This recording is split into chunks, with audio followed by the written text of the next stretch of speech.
I'm making introductory remarks because our first selectman is on his honeymoon this week. Or otherwise, we would have been happy to welcome you here himself. We are very happy to have you all here to help us on behalf of the Planning and Zoning Commission. Welcome. All 10 members of the Planning and Zoning Commission are here this evening.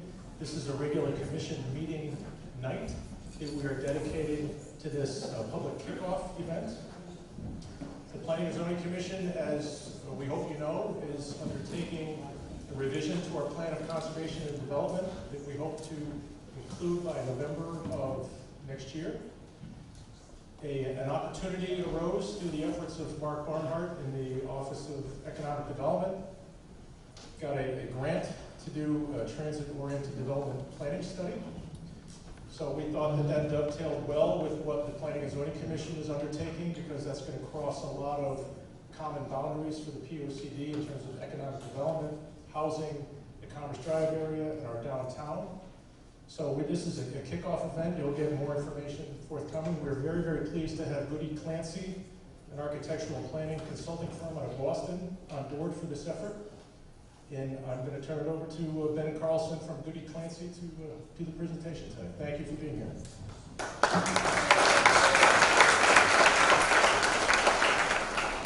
Thank you, Jim. And I'll just introduce a few other members of our team who are in the room.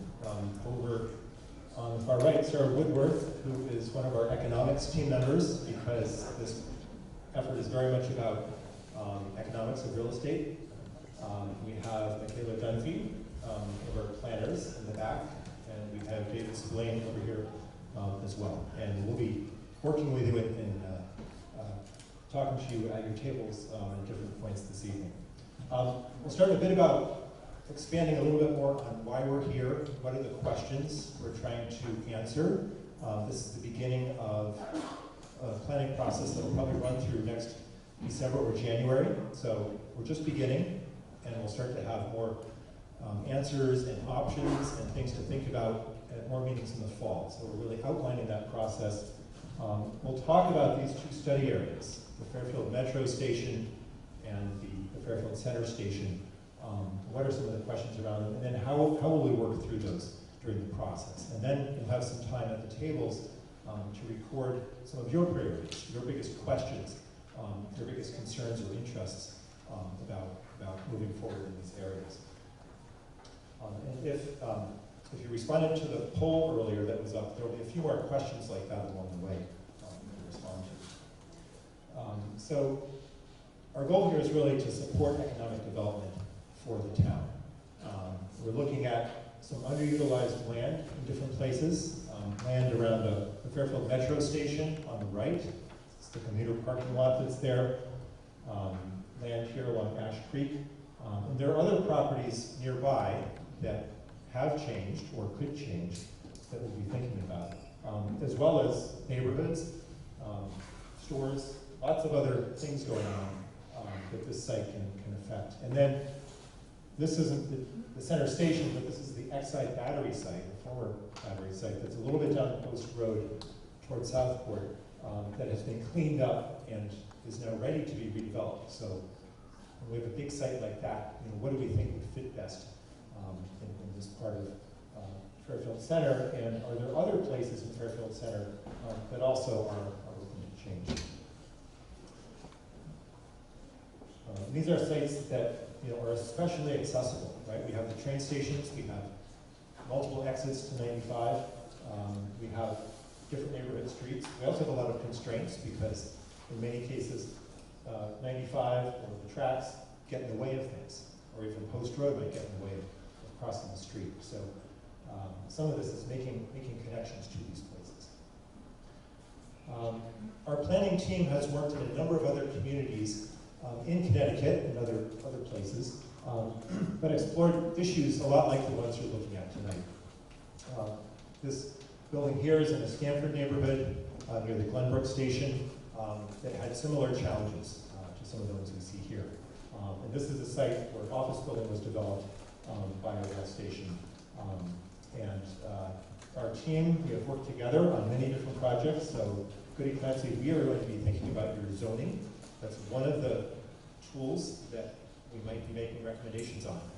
that you can change, that it affects what gets built, how big is it, how is it designed, and the additional engagement. Sarah Woodworth, who I introduced, she will be looking at the office market, the retail market, what are the prospects for getting a big office building like this, or a small office building? And can you actually build it? Can a developer make the numbers work? Often it's hard to pay for everything it takes to build a building, and its parking and everything else you need to make a project happen. We also have an expert housing real estate market analysis team, Zimmerman Volk. They have an amazing track record around the country of seeing what's the future of housing demand in a community, especially in places that are around train stations or in a town center kind of environment. So they will give us a lot of input to the extent that we might think about housing, multifamily housing, townhouses, things like that. They'll give us a lot of good information to help us make decisions. And finally, we do have a VHB firm is looking at infrastructure and not going all that deep, but to the extent that there are limits on traffic, which was one of the words I saw up on the screen earlier, limits on our roadways or utilities, we want to know what those are so we can plan around that. So what are the things we're looking at? We're looking a lot at real estate market opportunity. Who wants to work here, live here, build here, shop here, and why? We're looking at the fiscal benefit for Fairfield. These are some of the most important sites in town, or could be, in terms of revenue moving forward. So we want to think carefully about how to really maximize the benefit and make sure that it's serving the community well. Development capacity, design qualities. Some of these sites might have opportunity for a lot of development, big buildings, but does that fit with the neighborhood that's next door, or other things? Is that too much for the road capacity? So we'll talk about all those things. We'll have more meetings like this one, so that you really understand some of the questions and some of the options that are before us.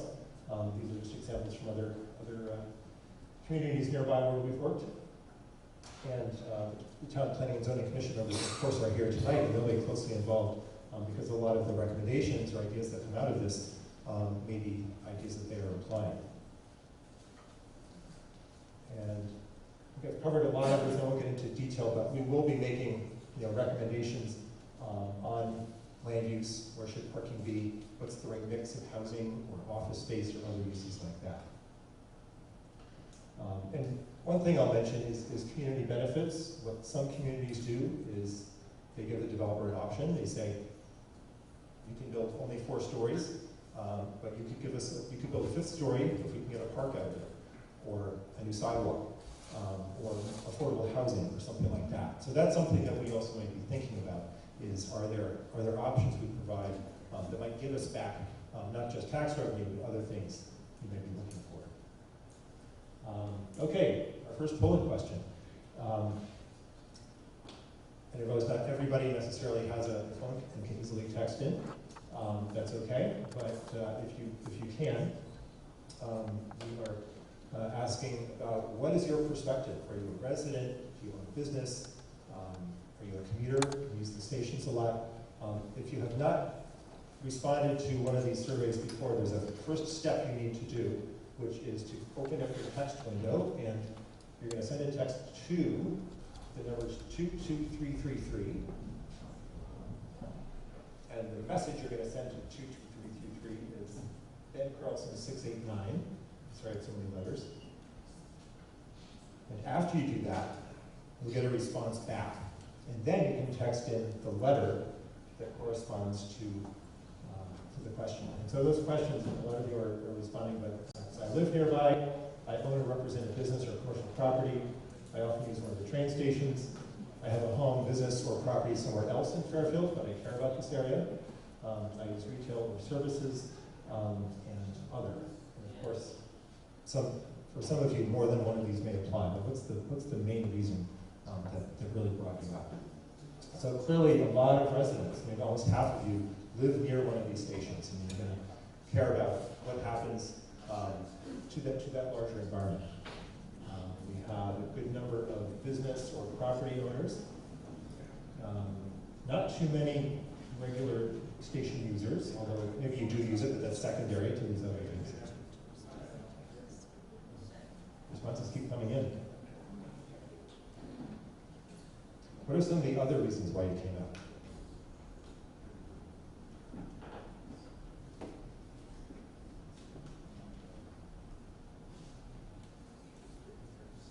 Well, good. I think that really shows us about half residents. We'll move on to this next question, which is how long have you had this perspective? If you've lived here, how long have you lived here? 1 to 2 years, 3 to 5 years, 5 to 10, 10 to 20, 20, 30. Or likewise, if you're a property owner, commuter, many long-time residents or property owners.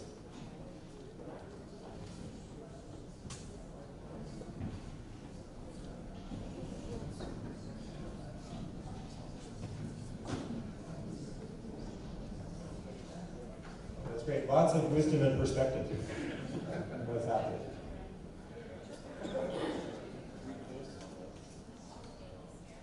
Okay, I'll move on to the next one. And so we have these 2 station areas, and we're really curious. If you are mostly interested in what happens at Fairfield Metro Center, that's A. If you're mostly interested in Fairfield Downtown or Fairfield Center, that's B. And if both of them are of equal interest because they both impact more global issues of town's fiscal health or housing supply or job count, then that's C. And so it's like, yeah. So not a lot of interest specifically in downtown. In our sense is that there's definitely a lot less opportunity for change there. There's some, but it's a very, very well-established area. Yeah, it's about 40% Metro Center, 50% both areas of interest.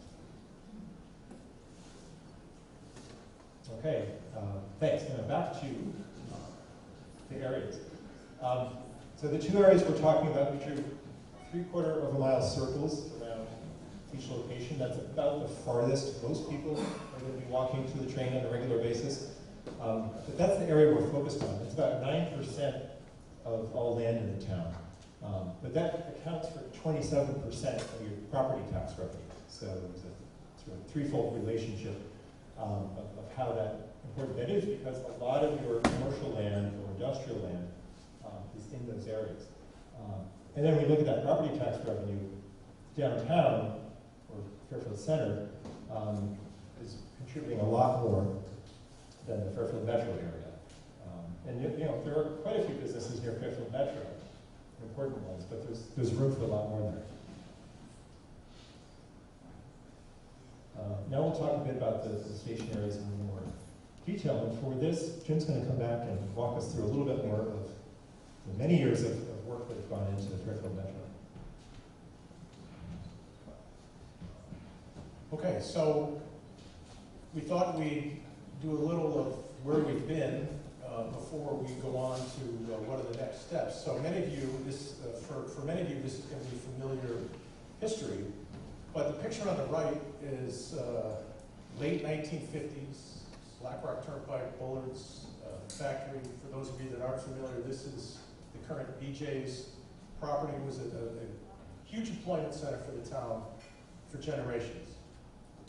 The site, the Metro Center development is down here, and that was in the state, the town, and private development group came to a 3-party agreement. There was about a $15 million bucket of money available to make the downtown train station handicapped accessible, and the state was considering decking that parking lot. Rather than doing that, the town thought it would be better served by creating a new train station that was handicapped accessible.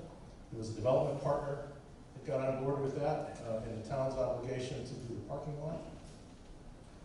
There was a private development application made in 2005 for close to 1 million square feet of office and 60,000 square feet of retail. This was kind of one version, or the original version of what that private development proposal was to look like.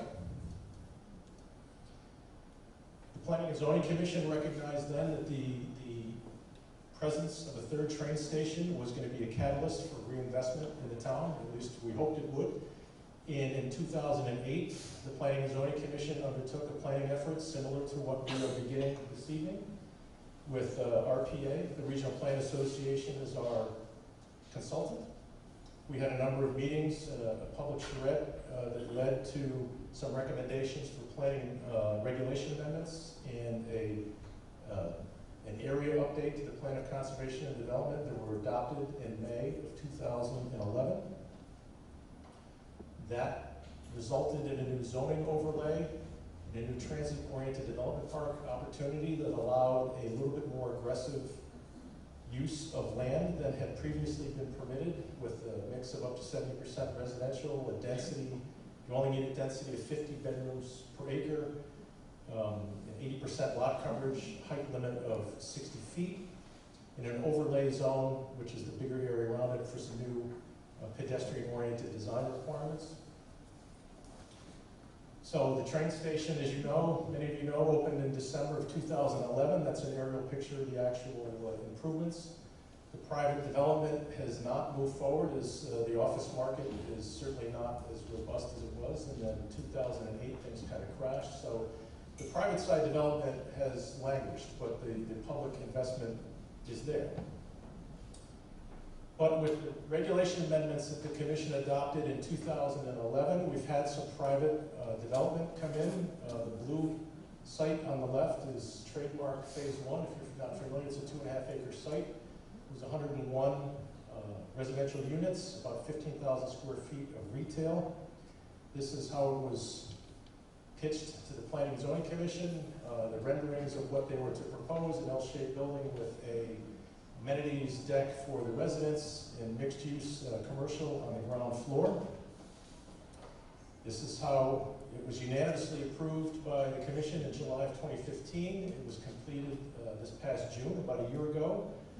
And this is how it looks on the ground. If you haven't been there, I would encourage you to take a look. This is their amenities deck for the residents in the residential clubhouse. They are close to 95% leased on the residential side. There's a new restaurant that's just opened on the ground floor, Barbacoa. If you would encourage you to check that out. Those developers have made another investment and have made a new proposal. The existing office building at 777 Commerce Drive and 1375 Kings Highway are represented by these gray blocks here. This is their site plan for phase 2 development, which is a fairly large parking structure in the center that's wrapped by residential units in more ground floor retail. This is their phase 2 proposal. It's an additional 160 dwelling units. There's existing 85,000 square feet of office space there, with an additional about 20,000 square feet of ground floor commercial. The existing building at 1375 Kings Highway is kind of up on stilts. They're going to infill that first floor. And that was also unanimously approved by the Commission this past February. So by the end of the summer, early fall, we're hoping to see some construction activity on that site there. So again, this is where we are, a little bit of where we've been in the last few years, and we are engaging in a planning effort to get your input on where we should be heading for the next 10 or 15 years.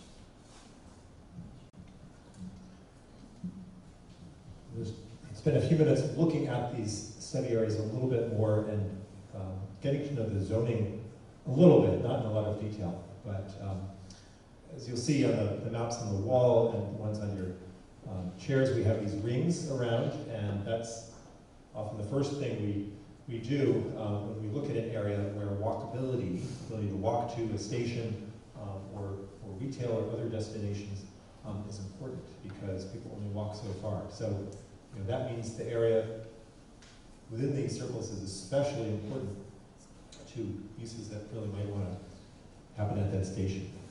Residents living here who want to catch a train there really need to be living within this area, and not so much beyond. So that's why these parcels make a difference. Trademark 1 that Jim mentioned is right here.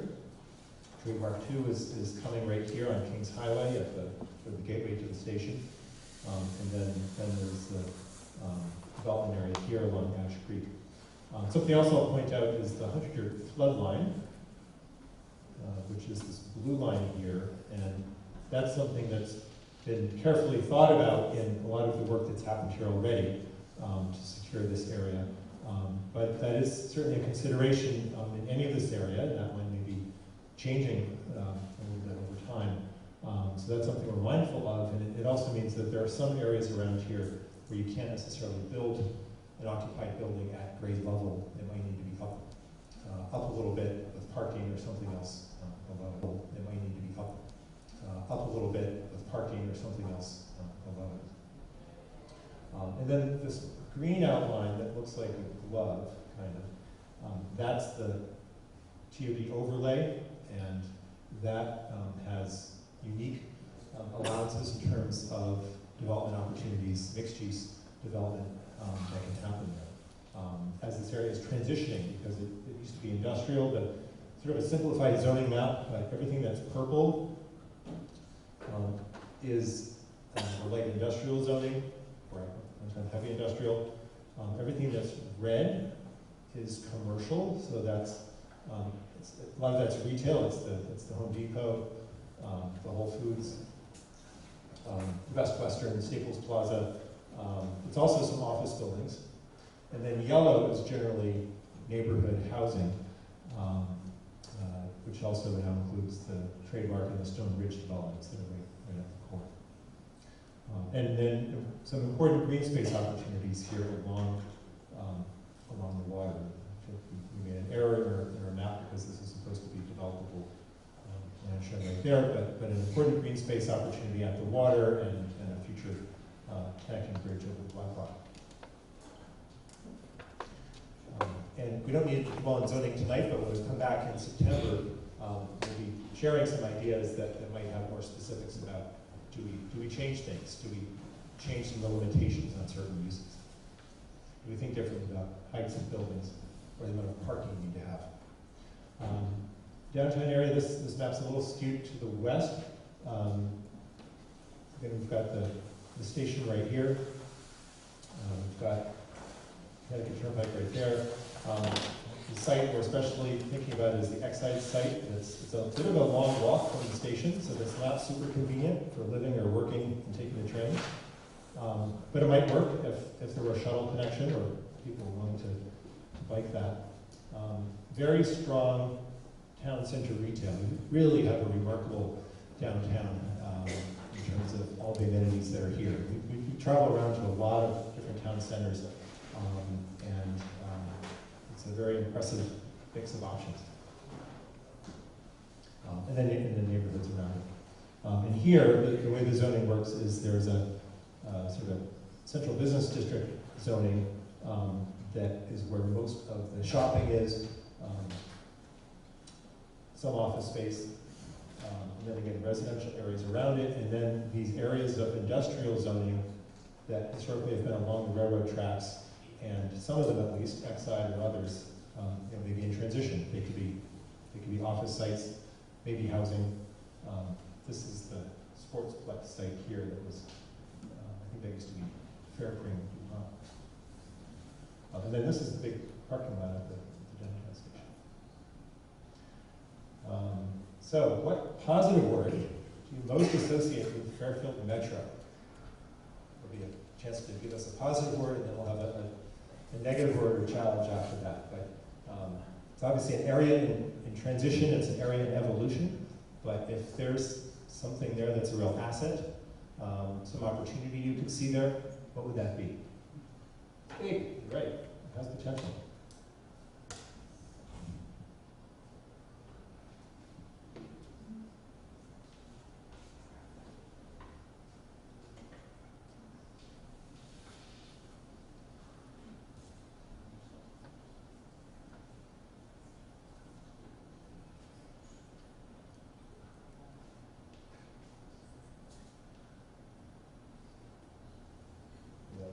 wide variety of words here too that are showing up around it. We're seeing lively, we're seeing housing, we're seeing vertical, seniors, accessible. In some ways, it seems like it might be hard to get there, but it seems like people have figured out it's actually an easier place to get to and from than some of the other stations around. All right, great. Our charge is how do we take that potential and turn it into something real? Next, we're going to go to 5 seconds. We're going to go to challenges, negatives. And in a constructive sort of way, is maybe focus on a negative that you think we could overcome. What are the challenges we really need to focus on if we want to get to that potential?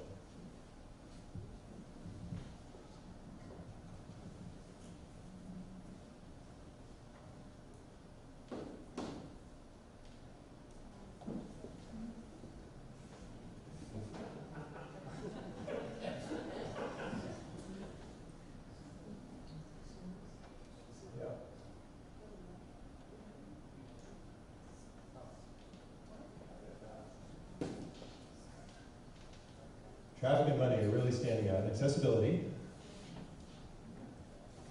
a wide spectrum of other challenges.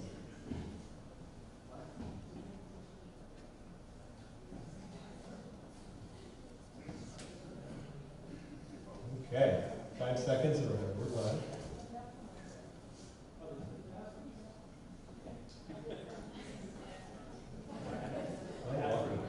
Okay. Good.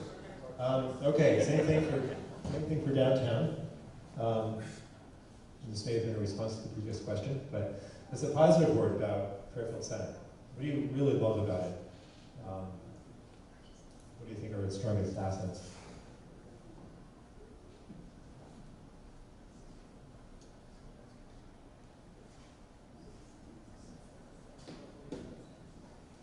Walkable, convenient, lively.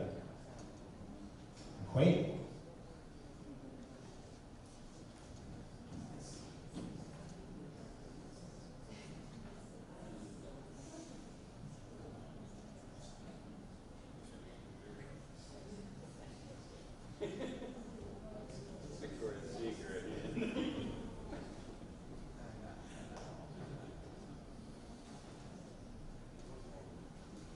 Great. Okay, 5 seconds, and then we will be moving on to challenges downtown.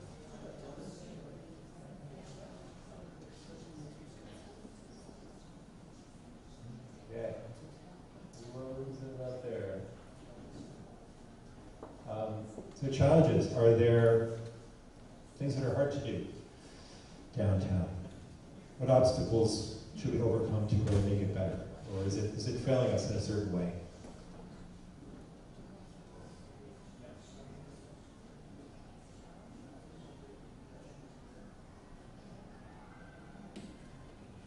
Traffic just doesn't go away.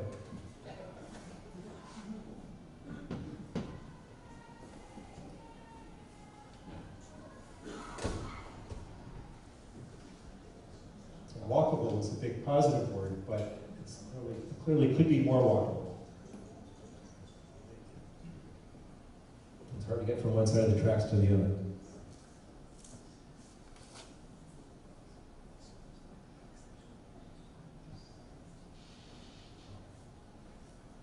Okay, good. 5 seconds.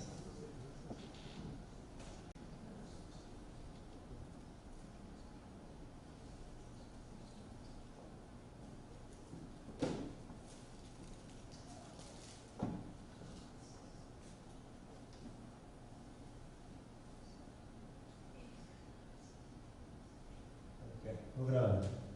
I think this is the last question in this series. And I'm sorry, these words are hard to see, so I'm going to read them out. The most important consideration in planning for these areas, what do you think is the issue we need to think about the most? And the options are A, encouraging a strong town tax base, B, expanding job opportunities, C, encouraging more mixed income housing opportunities, so housing that's affordable to many different households across the spectrum.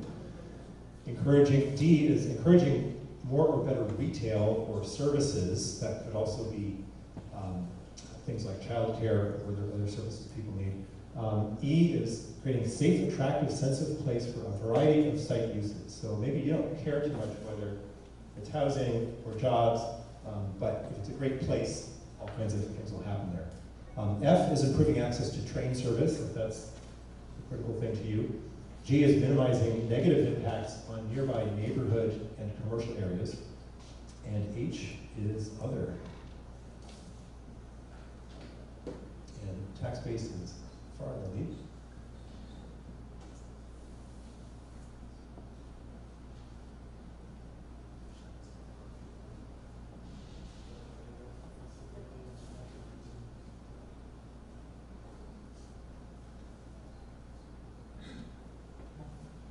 We're settling on tax revenue as a strong first, and then we have attractive, sensitive place, safe place as a very strong second place.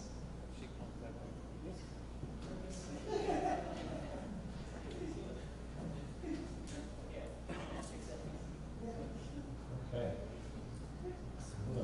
I'm going to wrap up by talking a little bit more about questions we will be working on based on your priority concerns. We as a planning team have a lot of homework to do, and we'll be doing that over the summer and bringing back some information to you.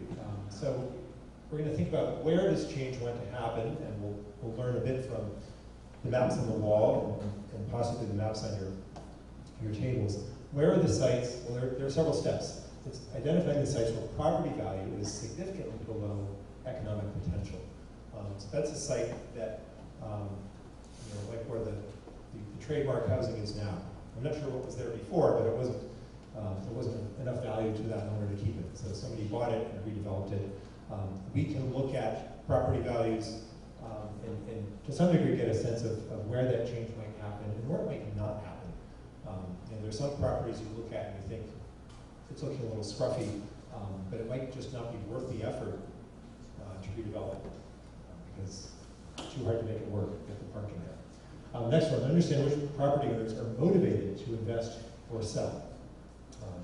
Makes a lot of difference what the attitude of an owner is. We've been meeting with some of those key property owners around and getting a sense of what some of their goals are. Understanding our community members' desire to prevent or encourage change. That's what part of what tonight is about.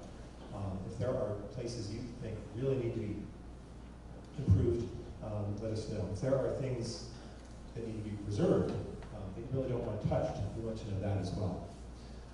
And finally, determine good matches between site size, location, market potential, and community goals. So getting all of these things to work together. At places like Fairfield Metro Station, where there continue to be some market challenges in terms of making that work. We are going to look at you might have a lot of people who actually do want to work or live on a site, but maybe you can't build a tall enough building to make it worth it. Or maybe you can't fit enough parking on the site to support a good-sized office building. So we will be looking at these options, and we'll come back to you with options like this. So this is an example from another project.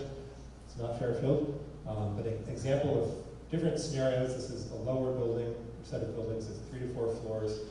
This is 3 to 5 floors. It gets a little taller. This one gets taller still, but it has a park in front of us.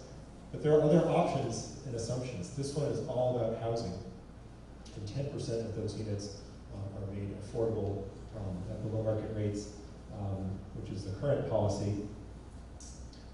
This option might have half office space and half housing. Because of let's say the office space is valuable, more valuable, maybe 15% of the housing units can be affordable. Or maybe there's a different mix that's quarter office, 3/4 housing, 10% affordable. We're also getting that public park space. So we will put together options like this and think about what really works economically and what's serving community priorities. And we'll be doing a whole fiscal analysis. So we'll have those scenarios, those different options, and then we'll say, well, what do they mean to the town in terms of its property tax revenue? function of what kind of development, when will it happen, how quickly will it get developed, as well as consideration of service costs to the town, right? One of the first questions someone might ask if there's housing, is that a burden on the school system, or how much of a burden is it on the schools, or police, or fire, or other services? How does that equation balance out? And so we'll have those different options. This is, again, an example from a different project. We'll show this to you, and you can give us your thoughts in terms of what direction is more worth going. We'll also think about the quality of place, and a lot of people in that last survey question said, the appearance, the safety, the sense of appeal is really important to whether I want to live, work, shop, visit here. This is Kings Highway today, the Staples Plaza is on the left. New Trademark housing is visible right here, and the Fairfield Metro Center Station is in the distance. This is nice, it's green, there are sidewalks, but there might be opportunities to make it better. The sidewalks are there, but they're not really generous or wide to get you in, and you have to watch out for cars crossing the way. Just turn that into a drawing. We might come back with scenarios like this, and this is just an example. We haven't really thought about this site yet, and it's not necessarily the kind of change we want, but we could show you a visual like this that might say, well, if we thought there was a site here that would be good to develop as something, maybe it's a new office building, research building, or something. What do we need to really make this a great address that makes somebody want to buy that site and build it? And maybe it means widening out the sidewalks, adding a crosswalk, so there's a better network, ways to get around. Maybe it's about adding a sign that says you can go to the Ash Creek walking path, and walk along the water side. Maybe it's about removing some of the parking that's right in front. The parking's important, but it's not usually what people want to walk along. We have a place right here where you go and you get tea in this neighborhood, or something else to eat and drink. And maybe bike lanes are needed here. So there's a safer and more obvious way people can bike around. So we'll think about that, and we'll think about what do some of those improvements cost, and that's part of the consideration of what might work here. And that building down there, that's probably 7-8 stories. That's taller than zoning allows today. That might be objectionable, might get in somebody's view, or not. Maybe that's acceptable. So we'll show different options, and we can think about what works. Services, bikes, stormwater. There are challenges not just with the occasional storm coming up, but in heavy rainstorms, just the water accumulating on the streets and places. So how do we need to deal with that? So this is the schedule. It might be a little hard to read, but we are here at the very left side in June, introducing you to the work. We will have another meeting in September that we'll tell you more about. We'll tell you our findings about the market and some different options for development. We'll have another meeting in probably mid-October where we'll take all the feedback you gave us in September and try to make it better. If we come back with 3 options in September, and you tell us which one you like most, we'll take that one and we'll really try to make it as best we can and share it in October. And then we'll refine that further. And again, we'll be sharing information on the tax benefit.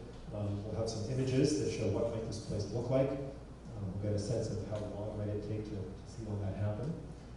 And then we'll be writing up that material so that the Town Planning and Zoning Commission and other town officials have good information and some real options and actions that they can take to achieve some of your goals. And one last question that maybe is a little redundant, but what topic or issue most deserves study in this planning process? So again, it's like, what's the biggest question in your mind? After all those issues we talked about, is there a market? Is traffic be a problem? Can we make it walkable enough? What do you think is deserves the most attention? What do we have to figure out? Exclusivity.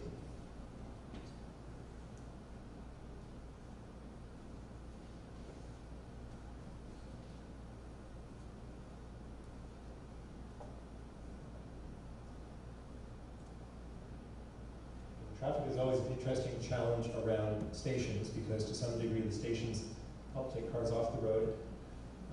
But nevertheless, we're adding development, so can we do that in a way that doesn't put in too many cars at the wrong time?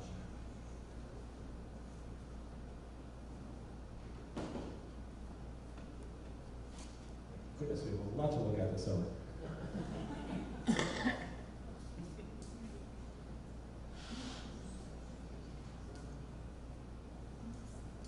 So while that's happening, I'm going to introduce our next exercise where I stop talking and you get to talk.